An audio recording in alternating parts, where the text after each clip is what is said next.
الحمد لله كفى وسلام على عباده الذين اصطفى أما بعد فأعوذ بالله من الشيطان الرجيم بسم الله الرحمن الرحیم۔ قربانی کی فضائل اور مسائل کے بارے میں کچھ مختصر بیان ہو چکا ہے، اور باقی اس کے لیے جتنے مسائل اور فضائل ہیں ہم اللہ سے دعا گو ہیں کہ ہمارے منہ سے اس کی صحیح ترتیب پر بیان کرنے کی توفیق اللہ دے، اور آپ سب مسلمانوں کے لیے ہدایت اور سمجھنے کی اور عمل کرنے کی توفیق اللہ ہم سب کو دے۔ ایک مسئلہ مشترکہ قربانی کا ہے۔ مشترکہ بھائیوں کا مال یا 4 ہوں یا 3 ہوں، ان کے برابر حصہ دار ہیں اس مال کے اعتبار سے۔ قربانی اس شخص پر واجب ہے جس کے پاس حاجتی ضروریت سے فارغ و بقدر نصاب مال موجود ہو۔ یہ ہم نے پہلے بھی بیان کیا ہے یہ مسئلہ۔ اگر ان چاروں کا مال مشترکہ اس قدر قیمت رکھتا ہو کہ قرض ادا کرنے کے بعد ہر ایک کا حصہ بقدر نصاب ہو جائے، تو ان میں سے بالغوں پر قربانی فرض ہوگی، نابالغ پر نہیں۔ اور جن پر فرض ہوگی ان میں سے ہر ایک پر ایک بکرا یا گائے یا بیل یا بھینس یا اونٹ یا اونٹنی، ان کا 7واں حصہ کرنا ضروری ہے۔ مالی مشترکہ میں سے ایک بکرا کا دینا کافی نہیں ہے۔ بکرا قربانی کی نیت سے 2 شخصوں کی طرف سے کیا جائے تو خواہ قربانی فرض ہو یا نفلی ہو تو نہ نفلی ادا ہوگی اور نہ فرض، کیونکہ بکرا صرف ایک آدمی کی طرف سے ایک حصہ کے لیے ہوتا ہے۔ دوسرا یہ کہ اولاد یا بیوی خود صاحب نصاب ہو تو خود ان پر قربانی کرنا واجب ہوگی۔ اگر وہ صاحب نصاب نہ ہو تو شوہر یا والدہ پر ان کی طرف سے قربانی کرنا ضروری نہیں ہے۔ قرض لے کر قربانی کرنا بہتر نہیں ہے، جبکہ واجب نہیں ہے۔ اس لیے اگر کوئی چیز ضرورت سے زائد فروخت کر کے قربانی کر سکے تو واجب ہوگی، ورنہ نہیں۔ قرض دار لوگوں اگر قربانی ان کے مال کو محیط ہو قربانی نہ کرے، لیکن اگر کر لے تو قربانی ہو جائے گی، کیونکہ بعضی حضرات یہ سمجھتے ہیں کہ قرض لے کر قربانی کرنا جائز نہیں ہے اور ثواب نہیں ملتا۔ یہ غلط ہے، ثواب ضرور ملتا ہے۔ یہ بات الگ ہے کہ قرض لے کر قربانی کرنا بہتر نہیں ہے۔ ہاں، جس نے قرض لے کر قربانی کی تو اس کی قربانی ادا ہو جائے گی اور ثواب ملے گا۔ مردے کی طرف سے قربانی کرنا۔ حضرت حنشہ رضی اللہ عنہ فرماتے ہیں کہ میں نے حضرت علی رضی اللہ عنہ کو 2 دمبے قربانی کرتے دیکھا تو میں نے ان سے عرض کیا کہ یہ کیا کر رہے ہیں، یعنی آپ بجائے ایک کے 2 دمبے قربانی کیوں کرتے ہیں؟ انہوں نے فرمایا کہ رسول اللہ صلی اللہ علیہ وسلم نے مجھے وصیت فرمائی تھی کہ آپ کے وصال کے بعد ان کی طرف سے قربانی کیا کرو، تو ایک قربانی میں آپ کی جانب صلی اللہ علیہ وسلم کی طرف سے کرتا ہوں۔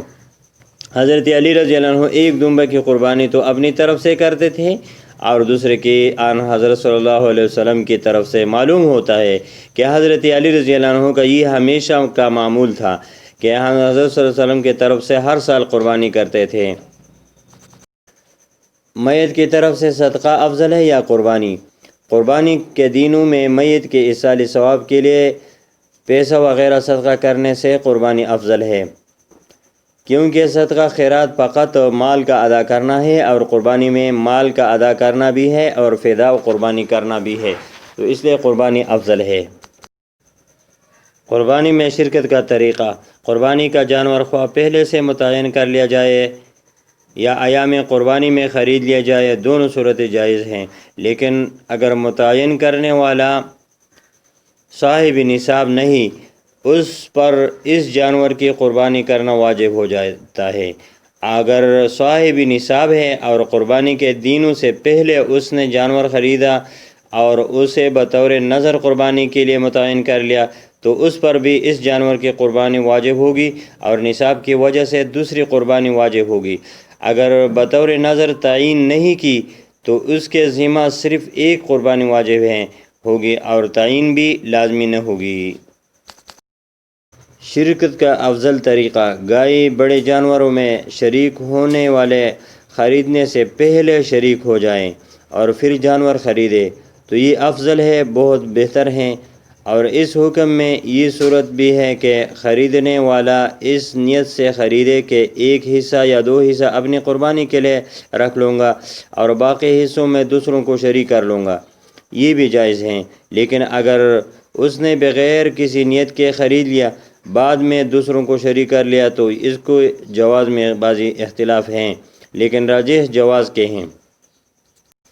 شرکت کا غلط طریقہ: گائے یا بڑے جانور میں 7 آدمی شریک ہو سکتے ہیں، مگر شرط یہ ہے کہ ان میں سے کسی کا حصہ یعنی 7ویں حصے سے کم نہ ہو۔ پس جب کہ شرکاء 7 ہیں اور بعضوں نے 2 روپے دے، بعضوں نے 3 دے ادا کیے، تو یقیناً شرکاء نے 2 روپے سے کم بھی دے ہوں گے، اور جب کہ بقدر روپے کے ہر ایک شریک حصہ دار ہے تو بعضو شرکاء کا حصہ 7ویں حصے سے کم ہو گیا، تو اس صورت میں کسی کی بھی قربانی درست نہیں ہوگی، کیونکہ ہر ایک شریک نے اپنے اپنے روپیوں کے مطابق گوشت تقسیم کر لیا ہے، یعنی 7 حصہ برابر نہ ہونے کی وجہ سے جائز نہیں ہے۔